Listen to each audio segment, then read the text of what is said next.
Namaste, beautiful yogis. Today we're going to talk about my hair, and there was a question that I want to answer. Do I regret shaving my head? One more question. What does my husband think about it? I received a question, do you regret shaving your head? So I read it to Johnny, my partner, and he said, that's not a yoga question. The main thing yoga teaches is no regrets, or not to regret small things like this.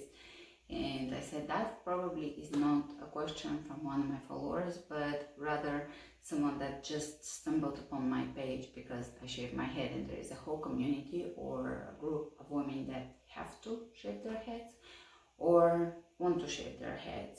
So I don't know much about that world because, as I said, this was an impulse decision of mine. It wasn't something that I deeply have a strong feeling about, or I've studied it or anything like that.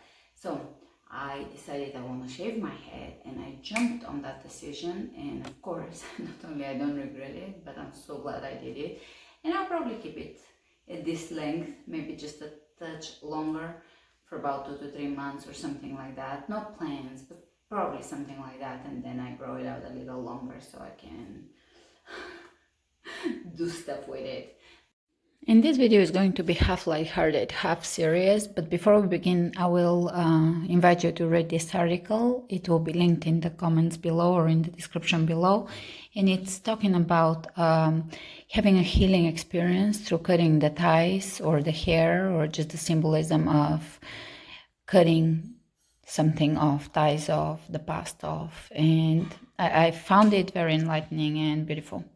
But I don't only not regret it, but it feels so freaking liberating, freeing, awesome, amazing, refreshing, even youthful. I just adore it. I adore waking up and realizing that my head is shaved. And the experience has been pretty nice. I think someone asked how do I get treated when I go out, and the funny thing is, this is just a personal thing. That doesn't mean it will work for everybody or will be the same for everybody. That's quite obvious.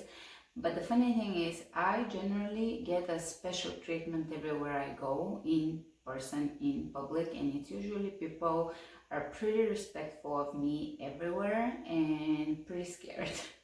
Which sucks because you can see people's intimidated faces if they talk to me, or fearful looks. I can see it, and it's always been that way since I've been young. It is something that maybe I command that type of respect, or maybe I'm scary, I'm intimidating, maybe I look mean. I don't know exactly what it is and what people see, obviously, because I'm inside, so I don't see what people see from the outside. But I do get a lot of intimidated, scared looks, always. Or if someone has to talk to me, you see that they're visibly intimidated. Anyway, so now all of a sudden people are not, especially women.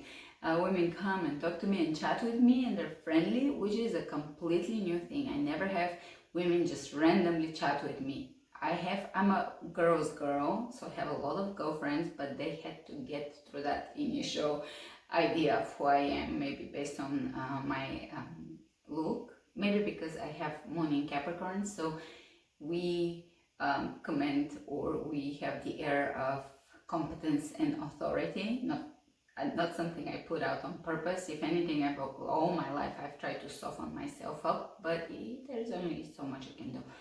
Anyways, besides shaving your head. So yeah, of course, I don't regret it. On the contrary, it was actually a high for 2-3 days. I was elated. It was such a great high. I adore it. Of course, not for everybody, and I do work for myself, so I'm not in a position where I have to go into the workforce and be judged or discriminated based on the way I look.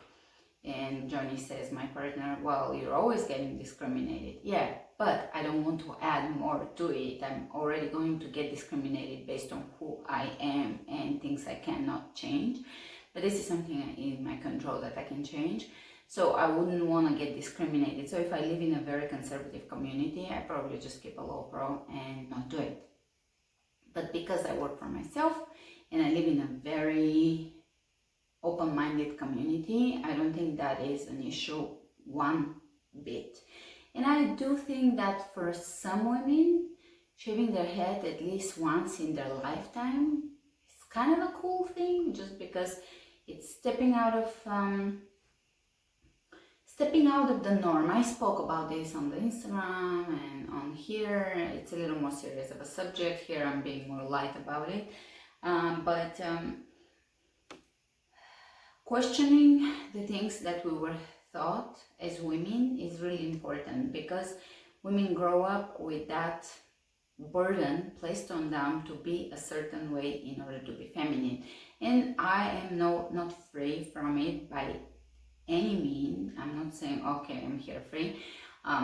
I do like to experience certain level of freedom, but that doesn't mean I'm free. No one is free. As long as you're in a physical body, there's not going to be complete freedom, but we search for truth and freedom. Let me grab my coffee. And so it is a nice freeing thing that is kind of nice to experience once in a lifetime, I think. Even if it's not that something of that nature that kind of breaks up the norm or the expectations placed on a woman to be a certain way. And in my last video, I spoke about Hugh Hefner's documentary and the play bunnies, and how there's still that air among some parts of the society where a woman should have the soft curls and a woman should be a certain way. And although if you are that way, that's great, it kind of becomes a problem if you're not that way. So femininity and softness should come in many different shapes and forms depending on how you are. I was even speaking about the eyebrows. It used to be thin eyebrows, so we had to plug them. Then now it's thick eyebrows, which is great if you have thick eyebrows, but if it means that you gotta go to get them threaded and to put all this work and to place hairs on your face, it starts to become a burden for me. I want not to follow the current fashion, which I'm sure I do in many ways, but I want to, in some ways, I'm adoring of who I am the way I am, because that is the whole point of yoga, is to just love yourself in many ways, on many levels, and accept yourself the way you are. And there are certain things, there's many gray areas. This is not like, oh, just love yourself, end of story. There's many gray areas. There's many ways in which we can improve. We should improve with acceptance. We should work on things. We should laugh, but grow, and all of that. So it's a long discussion. It's not just a simple thing. It's just accept yourself and that's it, end of story. But you get what I mean. The second question was, how does my husband feel about it? Someone asked. So that, if you had followed me or if you've seen Johnny, you probably wouldn't even ask that question. But of course, I think in general he is attracted to funky people in his life, not just females, but just friends and acquaintances. And he in general is quite funky, quite unorthodox. So we share that quality with him. So in general, he, I think, prefers people that are a little weird, a little strange, a little different, a little funky, a little out there. So if anything, I think he likes it, but it's probably better to ask him. So maybe in the next video I'll just ask him, or I'll go pop in and ask him now. Let's actually ask Johnny now that I have him here. So what do you think about my shaved head? How do you feel about me shaving my head? I feel fine about it. You started talking about it because I think your hair had become damaged, so you figured I'll just shave it and start it over. Yeah. And I think women with shaved heads are pretty, so I didn't have any qualms about it. Yeah, so do you like me a little better? I don't know about better, but you look good. you look just as good. Okay, that's good enough, yeah. Right? Oh yeah. In general, we had such a thing about being in partnerships where I probably would have not lasted more than a week in a relationship where the person prefers certain physical things, attributes from me that I don't possess. If a person wants me to be overly girly, to wear high heels, or has expectations of how my hair should look, and I probably would not last, I would rebel, I would do the opposite, I don't like to be told what to do. So obviously I searched a relationship, or I attracted the person that I get along with, basically, and that's what we all do. If we're deeply insecure, of course, we may attract that, so that we get that inner judgment coming from the outside. And it's something that's, again, nothing wrong with you. This is very astrological as well. It's just an area where you can work more, so you can grow more. I have my own areas where I need to work more, so I can grow more, because it's my own areas of growth. And let's see, if you have questions about it, I think the subject is very interesting, as far as a woman doing something that is considered a little out of the norm, because breaking our own norms can feel very liberating. So it's interesting. It doesn't have to be shaving the head. It can be something that is deeply rooted in you. That there's always, how do you finish the sentence? A woman should always. A classy woman should always. And you write down the rest of that sentence, which a woman, we all have those beliefs that unless you do that, all of a sudden you're not a classy woman, you're not a real woman, you're not. And I think integrity of character and being truthful to your soul, that is what makes you a woman or a man, not certain physical attributes that change through the years. They do change. And as far as being treated outside in the street, I think I get better treatment from most people. There is probably someone that's gonna judge me, but I'm not gonna notice them. And I haven't noticed them. I think young people check me out more or look at me more, so maybe it does attract a little extra attention, but I'm not sure. Anyways, I think that answers the question. As far as talking about norms, I think that is a deeper video and something that you can go read my Instagram post, because I've posted and shared quite a bit of it. And in my one of my latest ones, I mentioned something that a few of you caught, and it was